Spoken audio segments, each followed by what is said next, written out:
Viewers آپ دیکھ رہے ہیں ہمارا YouTube channel news analytica. Pakistan railways کی بحالی پاکستان کی معیشت کے لیے اشد ضروری ہے۔ یہ ریلوے ہی ہے جس سے آپ نئے شہر آباد کر سکتے ہیں اور شہروں کی آبادی کنٹرول بھی کر سکتے ہیں۔ اب شہر اتنے زیادہ پھیل چکے ہیں کہ مزید بڑے شہروں میں آبادی کی گنجائش ختم ہو چکی ہے، لہٰذا آپ کو چھوٹے شہروں میں ریلوے ٹریک بحال کرنا پڑیں گے۔ آپ ان شہروں میں ٹرانسپورٹ اور خاص طور پر ریلویز کی اچھی سہولیات دیں گے، تب ہی لوگ وہاں مستقل قیام کریں گے، نہیں تو وہ بڑے شہروں کی طرف نقل مکانی کر جائیں گے۔ اس سلسلے میں پاکستان ریلویز ایک بہت ہی مؤثر کردار ادا کر سکتا ہے، لہذا اسی تناظر میں پاکستان ریلویز نے اپنا ایک قدیم ترین ریلوے ٹریک بحال کرنے کا فیصلہ کیا ہے۔ یہ ٹریک پشاور سے طورخم تک کا ریلوے ٹریک ہے۔ اس منصوبے کا PC2 اپروو ہو چکا ہے اور اب اس پر کنسلٹنٹ نے کام کرنا شروع کر دیا ہے۔ اس منصوبے کی executing agency government of Khyber Pakhtunkhwa transport and mass transit department ہے، جو final feasibility report railway department کو بھجوائے گا، جبکہ یہ منصوبہ پبلک پرائیویٹ پارٹنرشپ کے تحت چلایا جائے گا۔ پشاور سے Torkham railway line track Peshawar city سے شروع ہو کر لنڈی کوتل پر ختم ہو جائے گا۔ اس ٹریک کی کل لمبائی 58 کلومیٹر پر مشتمل ہوگی اور اس پر 13 ریلوے اسٹیشن بحال کیے جائیں گے، جبکہ اس کے ٹریک کا گیج 1676 ملی میٹر یعنی 5 فٹ 6 انچ ہوگا۔ اس ریلوے لائن میں جو 13 اسٹیشن شامل ہیں وہ یہ ہیں: پہلا اسٹیشن پشاور سٹی،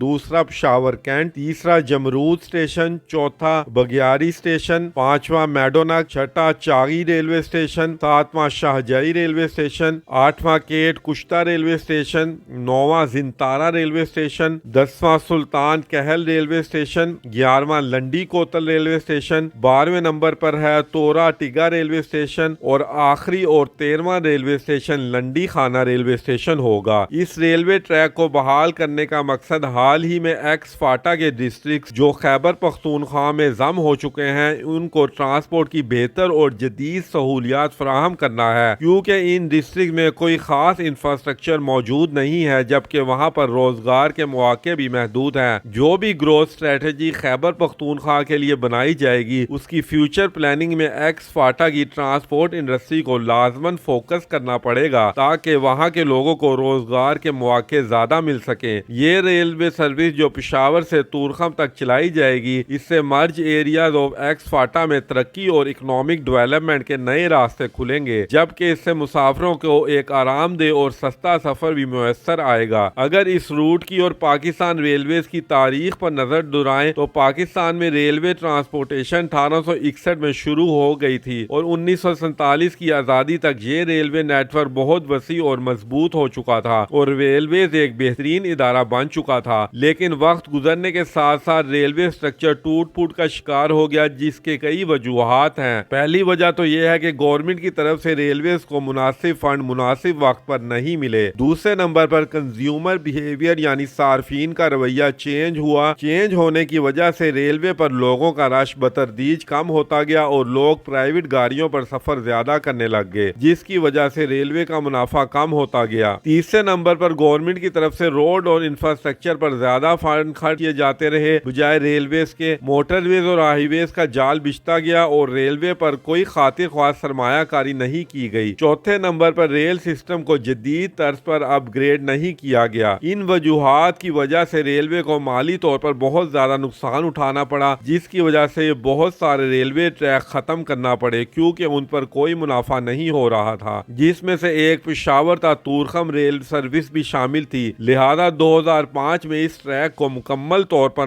بند کر دیا گیا اور اب اس کی بحالی کا دوبارہ آغاز کیا جا رہا ہے۔ اگر پشاور تا طورخم ریلوے لائن بحالی کے فوائد پر نظر ڈالیں تو اس سے ایک آلٹرنیٹ روٹ ٹرانسپورٹ کا مہیا ہوگا، لوگوں کو وقت کی بچت ہوگی، کاروباری کام سر انجام دینے میں آسانی پیدا ہوگی، پبلک گاڑیوں کی آپریٹنگ کاسٹ اور اس پر مینٹیننس اینڈ آپریشن کے خرچے زیادہ آتے ہیں، اس میں بہت زیادہ بچت ہوگی، مسافروں کو فیول کی بہت بچت ہوگی، جبکہ سب سے بڑھ کر اس روٹ پر پبلک ٹرانسپورٹ کا لوڈ بہت کم ہو جائے گا۔ مزید یہ کہ طورخم تا پشاور ٹریک پر سفاری ٹرین چلا کر ٹورزم میں بے پناہ اضافہ کیا جا سکتا ہے۔ یہ سفاری ٹرین ان علاقوں سے گزرے گی جو پاکستان میں بہت کم لوگوں نے دیکھے ہیں اور وزٹ کیا ہے۔ جب آپ ٹرین پر بیٹھ کر ان علاقوں کا نظارہ کریں گے تو یقیناً آپ بہت زیادہ لطف لطف اندوز ہو سکیں گے۔ تو ویورز یہ تھی ہماری آج کی ویڈیو، کائنڈلی چینل کو لائک کیجئے، سبسکرائب کیجئے اور بیل آئیکن کو ضرور کلک کیجئے۔ نیکسٹ ویڈیو تک ہمیں اجازت دیجئے۔